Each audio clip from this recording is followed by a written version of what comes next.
So now that you've developed your tag, we're going to launch into the final project, which is kind of building it up into something more like a piece. Last year's 7th graders got to do this in full color, and they had all the materials in the art room at their disposal.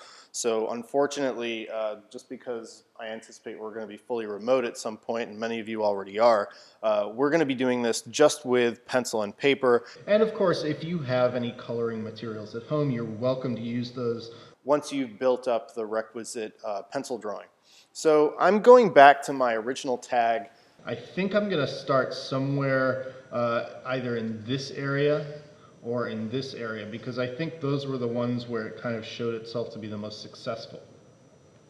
And I do think that I was remiss not to actually add quotes to this, so I'm going to kind of start with something like that. And the way that we're going to build this into a piece is by pretty much taking the lines, first of all, and expanding them so that they have volume, so that they have form.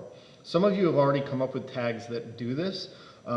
So this one is going to definitely kind of start from that position. So what I want to do is kind of retrace my steps a little bit.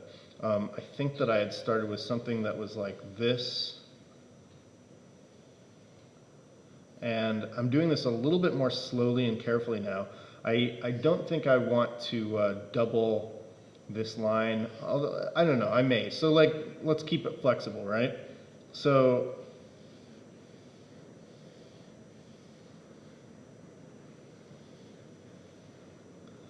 that's my base layer of drawing. Now I want to take each of these forms and expand them. So if you can imagine, instead of a line here, now I have a big solid form. So I'm going to go ahead and kind of outline it like this. All right, so now everything has been given some volume, and I can kind of continue to do that.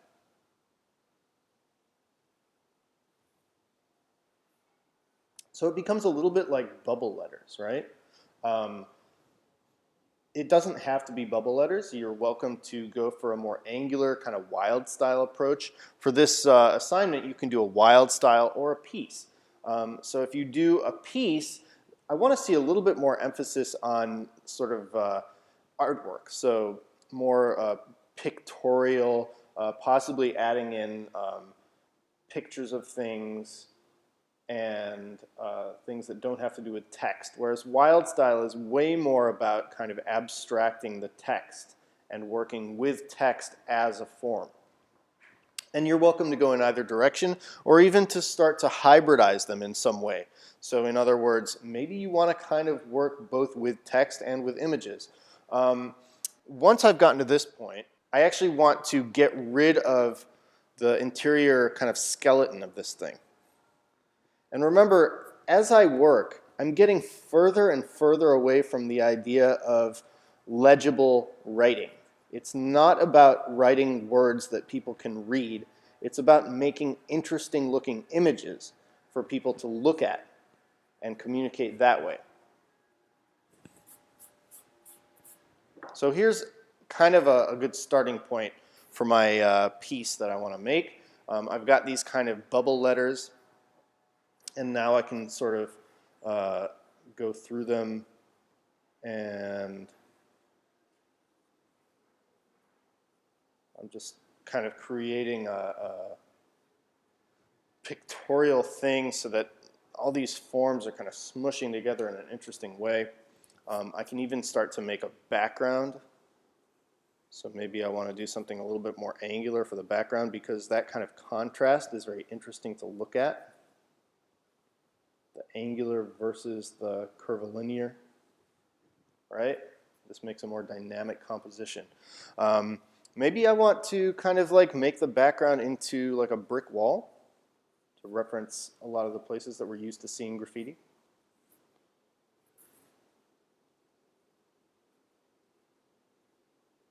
One trick for making a brick wall is to just make lines like this, horizontal lines, and then you make the bricks in alternating locations like that. And you can do whatever you want for this. The point is to keep it interesting, and I will have some criteria up in the rubric for you to help guide you in terms of what is being expected. This would not be finished. I think this was a little bit too simple. I am going to kind of continue into this.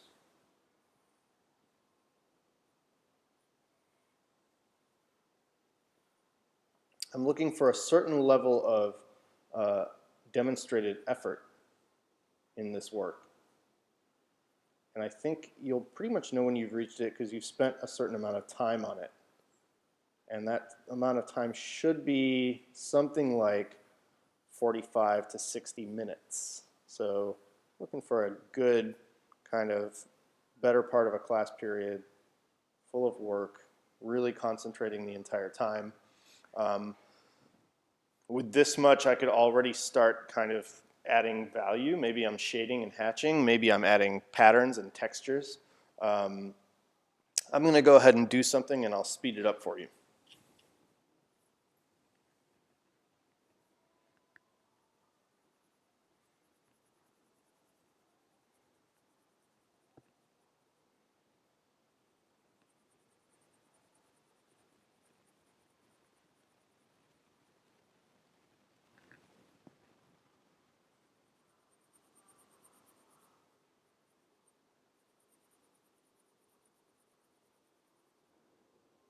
I think this represents roughly the amount of effort I'm looking for in this work. I could keep going, but I want you to notice a few things. I've taken up the majority of the page. I've only left a little margin around the outside. Margin is optional, but it makes it look nice.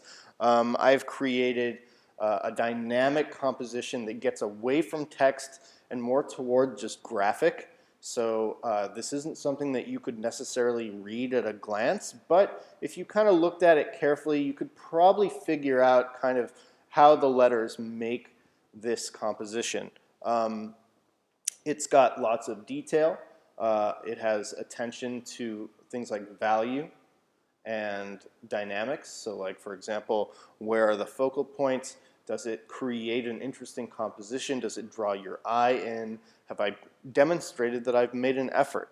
So this is a pretty good example of what I'm looking for. And again, I did this in about 10 minutes. I expect you to take roughly 4 or 5 times that amount of time.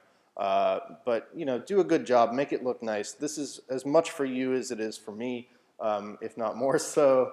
So do a good job with it, and I can't wait to see what you come up with. Last year's were amazing, and this year's I expect will be even better.